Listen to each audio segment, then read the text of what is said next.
Alright, Stihl MS400. Pros, cons, problems I've ran into with them. I've got 3 of them, and I really use them hard. I put like 2.5, 3 gallons of gas through them a day, so I use them really hard. One thing I like about these saws is the power to weight ratio on them is really good. They run really well, and they're light, and they do a good job. I like to put the Egan straight shot muffler on them. Then I also make that factory exhaust port bigger, and I find that really wakes them up just doing that. Personally, I think in stock form they're a little doggy, but they're overall really nice saws. A couple of issues that they have, that all 3 of them have had, is right here on the carb, that valve there, it'll get stuck open like that and go down real slow, make the saw sound like it's having an air leak. The way you fix that is you just dump a little saw gas on it and get the gum or whatever's on it off, and it'll run right again. The other problem that they have is down in there, that wire that runs the throttle. Eventually, if you run them enough, that wire will wear out to where they don't get full throttle when you have the trigger all the way depressed. And what I've done to fix that is just pull that wire out and bend that ear up a little bit so that it makes contact with that ear down in there sooner, like it should. And on this one particularly, I had to JB weld it there so that it opened up this valve more, because it wasn't giving it full RPM. But this saw's got a lot of hours on it, like a lot.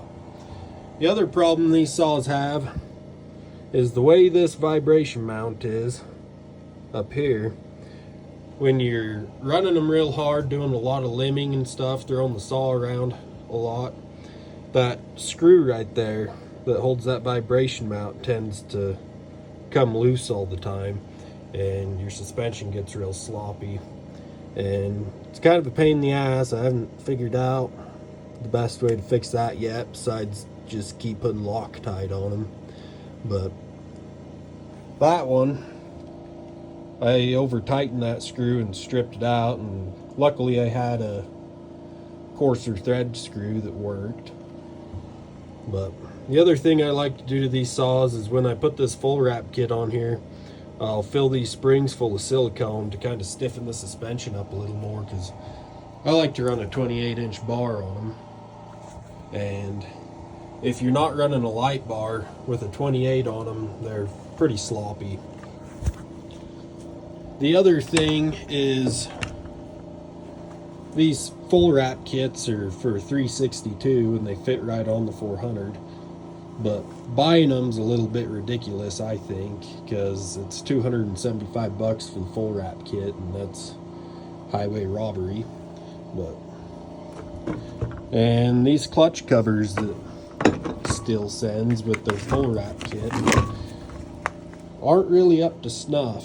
If you throw your chain a few times, it breaks that clutch cover off right there. And what I've done is JB welded the bottom of these tanks right here so that when and if that breaks and the chain comes through, it doesn't poke a hole through my tank. And the best solution I've found for that is to just go and get you a West Coast clutch cover. They're made really well. They've been holding up really well. I really like their clutch covers. The dogs on all these are from Jason Egan 3-point dogs.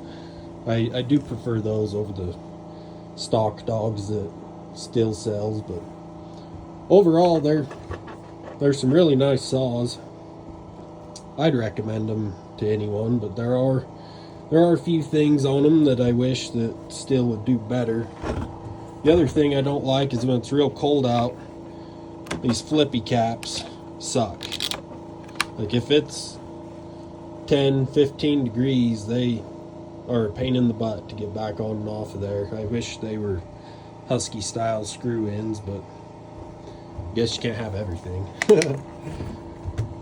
But yeah, I hope this video helps someone in their saw buying decision. I've really enjoyed running them. They're nice saws. They're snappy. They rev high and fast, and really great for limbing and the work that I do. So, thanks for watching.